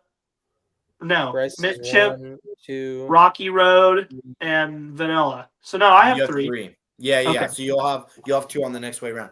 Okay. Yeah. Cotton candy. I'm gonna go another flavor that kind of speaks out to people, and I don't know if I'm gonna flop on this one. Rainbow sherbet. Okay, that one's kind of No. like that one's hit or miss for me. Bryce, that was my pick because, as I'm trying to speak to everybody in this draft. And, Rainbow Sherbet, it covers the kids because, when you have flavors like Rocky Road and vanilla and even mint chip, you're speaking to adults or older teenagers. So I You know think, what Rainbow Sherbet's a great pick. You know what kind of fell out of my hands too, which I probably should have took vanilla earlier, is that you could have root beer floats with vanilla. Yeah. Yeah. And Or and any this might sound float. crazy. Coke. This might sound crazy, but have you ever tried rainbow sherbet and Sprite? No, I hear it's good though. It's pretty good. So That does I've not heard sound it's good. I joined the float game. I think the rainbow sherbet float might be a pretty solid pick here in the draft. Yeah. Go ahead, Joe. I'm thinking about this one, and I thought about it. This might be a tough take because people either love or hate this ice cream flavor, but I'm going with strawberry cheesecake ice cream. No, Nuh-uh. Yeah. no. I think you fought. I think for us personally, That's me a and sorry Zane, pick. you could have taken that in the last round. I'm not even gonna lie. I was gonna let that one. That opens the gates for me, Joe. You just gave me the key to the ice cream house. You just gave me the keys to Baskin Robbins, where there's 31 flavors. Okay, 31 flavor. Hey, I don't that's know. a Is there only knowledge. 13, Yeah, 31? no. I It's don't even know. 31. 31 Is flavors of 31? Baskin Robbins. Yeah. Yeah. We've kind of covered all the normal ice cream, so I think we're gonna have to start getting into the weird ones here. And This is where Baskin Robbins knowledge comes in because they have yeah, those it's 31 like unique flavors. I'm kind of drawing blanks here, and this is gonna kind of be a weird take. It's an ice cream that maybe you would have had on your birthday when your parents didn't want to spend a lot of money on dessert. They wanted to kind of keep it cheap because you're just a young kid. I'm gonna go with Neapolitan. That's the triple. I mean, Ooh, that's the ice. triple. Hey, the ice cream bars. Ooh. Yeah. Have you guys Are had we are those? we considering ice cream desserts like the cookie sandwiches? Are we gonna consider those? There's ice cream. I mean, I wouldn't pick them alone in the draft, but I would say that Neapolitan ice cream goes Yeah. to Yeah. that. I mean, it ties together, You Yeah, draft so- one, you get the other. It's a package deal. Yeah, so with Neapolitan, I mean, like we've said with all kinds of other ice creams here in the draft, that it spans horizons. It covers everybody because Hey, I mean, everybody has had Neapolitan, and you just yeah, love it.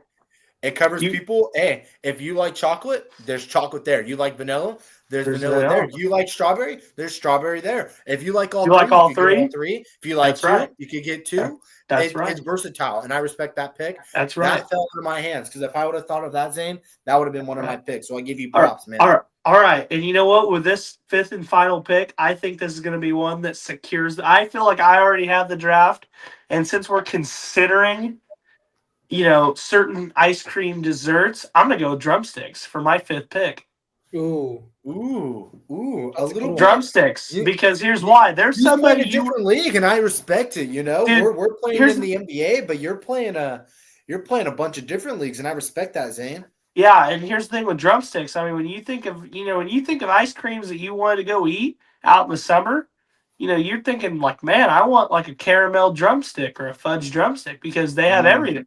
They got the nuts, they got the chocolate, they got the waffle cone, they have the chunk of chocolate in the bottom. There's a lot of stuff going on there. So that's my fifth and final pick. Yeah, hey, That's a valid pick. and I respect that. That's a very valid pick. Yeah. And that's a ballsy pick in this draft. And It I is. think a lot of people might like bat an eye and be like, did he really just say that? But I give you credit where credit's due, Zane. You know, very intelligent coming from Zane Cozine. I'm just saying that. Thank you. Go ahead. Next pick in the draft. Okay. Oh, yeah. For my final pick, I'm gonna go with triple chocolate brownie. That's like chocolate but on steroids. Yeah, Joe. no, I respect that. Joe, can I say this? Bryce may be saying I'm playing in different leagues, but Joe, you're playing in different universes. I don't agree with your picks, but I love them at the same time because they are out of the norm. It's like, me and Bryce, even though me and Bryce are picking great ice creams, you are picking ice creams that nobody would even think of because they're out of this world. I know ball, bro. Yeah. I know ball. Yeah. I have a solo pick in the draft, the last pick of the draft. Yeah. This is hit or miss, right? Some people put this as their favorite candy. Oh, Reese's peanut butter cups, right? I want okay.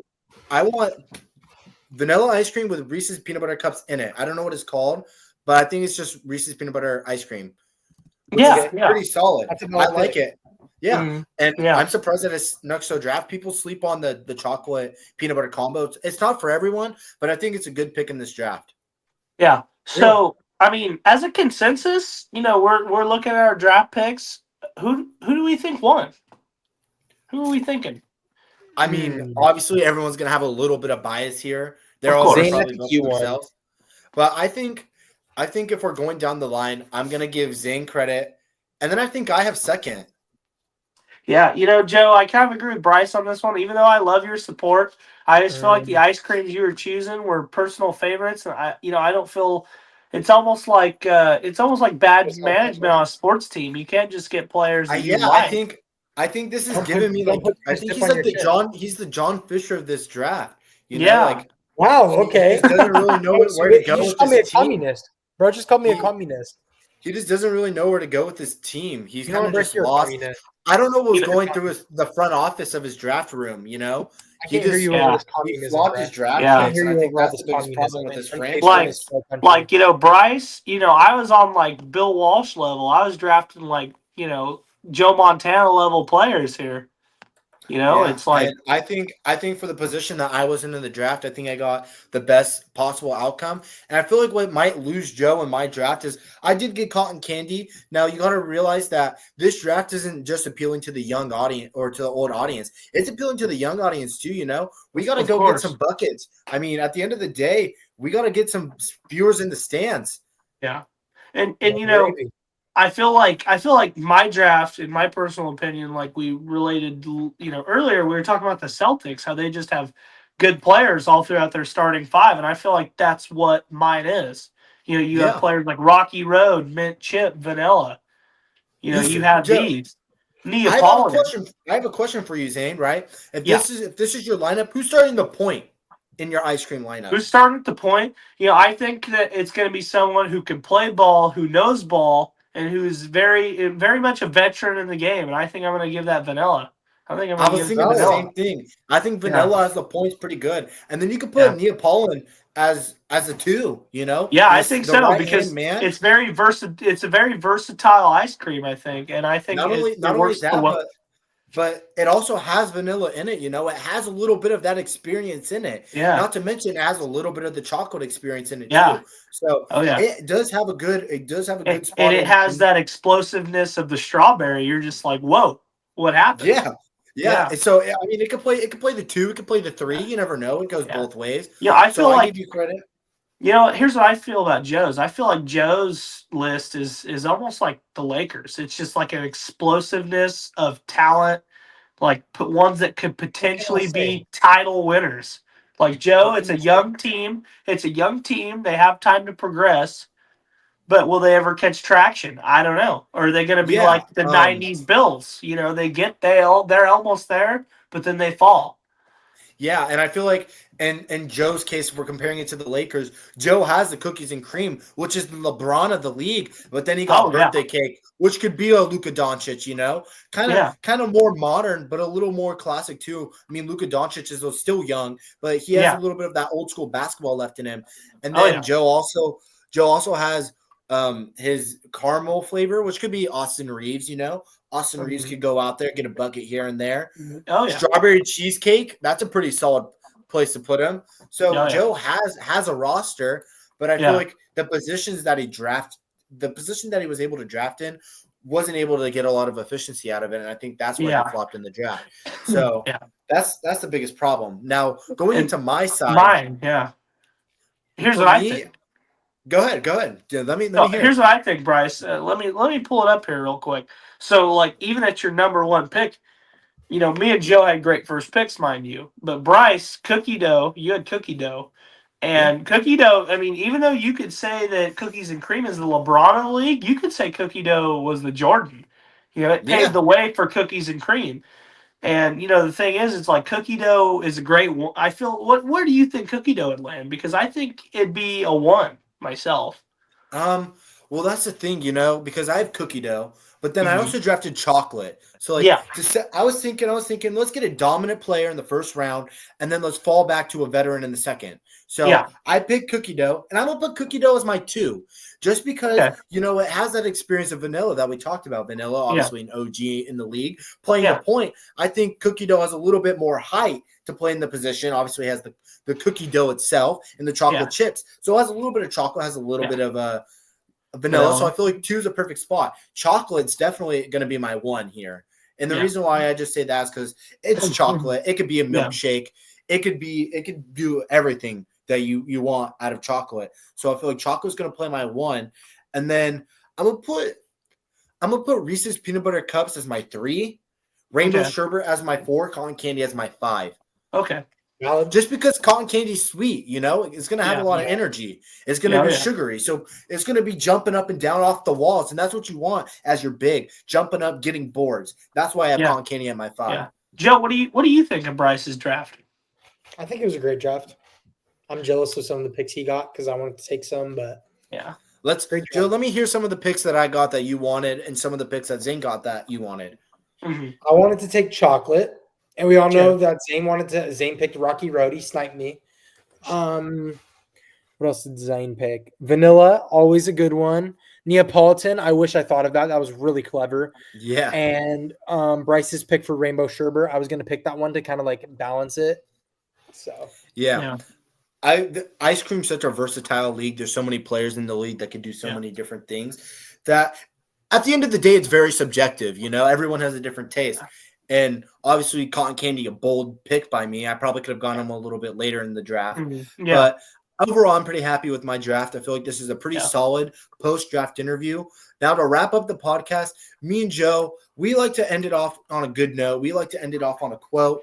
Zane, is there a quote that you like to listen to, read, hear? What's your motivational quote? There are a lot of people that motivate me. There are a lot of, you could say, professional athletes, actors. There are a lot of them that inspire me, and there's a lot of quotes from the Bible that inspire me. But there is it's in Ephesians, and it's called the plot armor of God. And I think that if you have the plot armor of God, you can go anywhere. It's almost like the plot armor, but it's the armor of God. And if you have that, you can go anywhere. And another quote that stands out that I'd like to share is it's almost a quote of taking that big jump, taking that risk. And it's a quote by someone considers a GOAT, Michael Jordan. You miss all the shots you don't take. boom. That's my famous quote. I love that quote. Zane, I hate to mention this, but Joe's been on that quote since day one, like literally day one podcast. Yeah. So I'm gonna have to prompt you to pick a different quote here, Zane. I'm sorry. I just can't take it. I mean, you're kind of put me in a bad spot here, Bryce. I mean, I came up with that last one on the fly. The first one I had, in the back of my mind, it always sits there. But that last one, you kind of had me fumbling. Bryce, I hate to say this, but I'm sorry. I don't know if I have a second quote in mind. I don't know if I have I don't know if I have a rebound quote. That's okay. Let's hear quote from you. Well, typically Joe goes and then I go and then we wrap it up. So let's let Joe go here. Joe's the inspirational dude, and then we'll wrap it up with me, and then we'll say our goodbyes, and then we'll go from there. All right. Just give me a second to think about this one. Got to tap into the good old brain of mine. Got to think about all the stuff I've manifested. Something that John Madden always said, famous football coach. He said, "Don't worry about the horse being blind. Just load the wagon." Okay. All right. Just load that wagon. I appreciate that quote. Now, hold on, Bryce. Go ahead. I hate to interrupt you, but a quote just came to mind for my rebound quote. Oh, hey, here's a rebound. He found the rebound. He found the board. Like the great like my stepfather, David Torres, once said. You guys know him very well. You guys Yep, Mr. love him. Torres. Love You David. guys love him. He always tells me, Zane, there's a reason that you have 2 ears and 1 mouth, and that's because you listen more than you speak. Yeah, I like that quote, Even Zane. though I do And speak a lot. but sometimes speaking's good, you know. Mm. Yeah. And I feel like it's not so much how much you speak, but is what you say. Yeah, I I feel totally like agree with that. if you say a lot of words, but the words have impact, then it doesn't matter how many words you said before that, as long as the message is heard. I feel Yeah. like that's pretty important. To end up my quote, obviously, to lighten up the mood a little bit, I'm gonna pull out a quote by Albert Einstein. Try not to become a man of success, but rather try to become a man of value. Ooh. Ooh, that's tough. I think that's a perfect way to end the podcast. I want to say, Zane, thank you for coming on, even though it was last minute. This was not an April Fool's joke. I promise. I appreciate it. I hope you enjoyed the episode. Yeah, no, you know what, it was great, and I did get about an hour and almost an hour and a half with you guys. It was a great show. I think we covered a lot of great topics that are happening in the sports world and beyond, as your name suggests. And I really loved the ice cream draft. It was a ball out of left field. You know, came out of left field. Bryce's idea. Yeah. I feel like that's a good thing about our podcast is we're serious about what we talk about, and we take this very seriously. But at the end of the day, we like to have fun with what we're talking about. So we felt like it was appropriate to lighten up the mood towards the end, and that's why we make sure that there's a draft or there's a little game that we have with our guests or with me and Joe, and a quote just to help people through life, because you never know what life throws at you. So it's important to keep pushing. Other than that, like I said, we're both very appreciative of you coming on. Joe, is there anything you would like to say to Zane or the fans? Just thank you to Zane for, even though it was last minute, hopping on the pod. We were really impressed with your ball knowledge and your passion to this podcast, and just like everything you showed. That was great. And to the fans, thank you for continued support. Trust we're gonna hit it big soon. Trust we're gonna be famous very soon, and we're gonna think of you guys first. And Bryce, just to add on something real quick before we say our goodbyes. Maybe not in the near future, but in the future, I would like to be a guest again. I don't know if you've had repeat guests. Oh yeah, we have. We're known for bringing on a lot of people who enjoy doing this, and that's what we want to do. We want to surround ourselves by people who are willing to be a part of this process. At the end of the day, it's always a learning process. We're only 11 episodes in, so it is important to test out things that work and don't work. And I like what you bring to the table, especially on the draft aspect. We're kind of on the same page with this basketball league, kind of bringing sports analogy into the draft, giving a little bit more personality. So I appreciate you matching the energy on the podcast. It really means a lot. To the fans, thank you for everyone who supports. We do this every episode. Shout out Steve Lopes, day one supporter. Probably watched every single episode of the podcast and commented. So we love his dedication. Shout out to Zane for coming on. Shout out for all the guests who have previously come on. It means a lot to us. Thank you for everyone who listens, tells us verbally what they appreciate about the podcast. And we're open to feedback. If anyone has any feedback, make sure you guys send a DM to the Instagram if you guys are curious about watching it or following the Instagram. It's Sports and Beyond podcast. Yeah. All right. And if you want to be one of the few people who we follow on the podcast, make sure you guys are interested, because we do follow everyone who comes on the podcast on the Instagram. So it's something to look forward to. Other than that, all I have to say is thank you. Make sure you say Zach. Make sure you tell Zach that I said have a good day. Bye, Zach. Bye, Zach. To everyone else, have a good day. See you guys later. Peace. Peace.